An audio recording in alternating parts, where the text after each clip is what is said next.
Hello, I'm Tim Nichols, and I'm here to give you your Nichols worth. Today we are featuring the Geneva Bible 1560 edition. Now, one thing I just want to point out is that I am not a fan of slip covers or dust covers, so I have a tendency to take them off because I want to show you this really nice cloth overboard cover.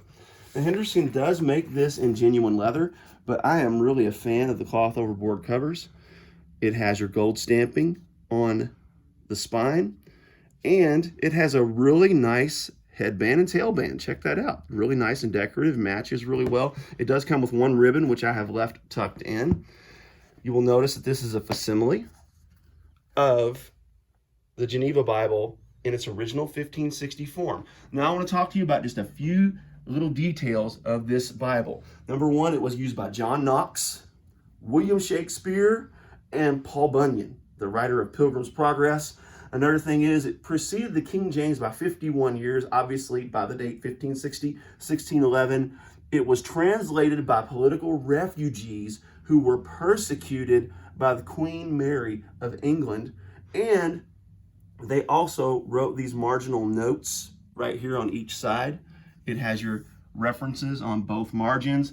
And these marginal notes were a big problem for King James. King James felt that they were basically critical of the monarchy, and he didn't like it, so that's why he ultimately ended up wanting to do the King James Version. What's interesting is when the King James Version first came out, it still wasn't the most popular English Bible. The Geneva Bible was. So just a couple more details, okay? It does come with the Apocrypha in it.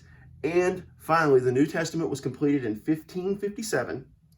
The Old Testament was completed in 1560, which is why this is the 1560. But here's an interesting thing. It was not published in England until 1576 for the New Testament, and then 1577, the entire Bible. So it took like 15 years for England to finally kind of adopt this.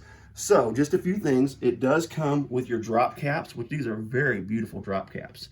Obviously, as a facsimile, this is exactly as it would have looked centuries ago. It is your double column, really nice. It has all of your, let me see if I can locate one. There's another drop cap. Here's an interesting thing. Look, it says the first book of the kings. So obviously spelling was very different back then. This is not going to be one of those Bibles that you are going to read because, well, if you can read ancient English or Old English, then I guess you can read it. But this is more of a showpiece to show off to your buddies. I also have a facsimile of the original King James, 1611. But there is Ezra, Psalms, and you can see it looks like Psalms. And then instead of provide, it says it's got a U for the V. So there's a lot of reading issues. And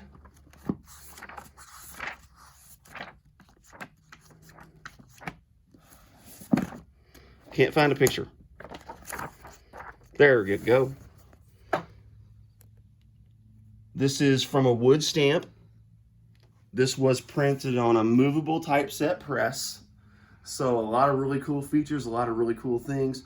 I love this cloth overboard. I am not going to use the dust sleeve. I usually store them. I don't throw them away. But this is just a phenomenal Bible that you can get for under $50.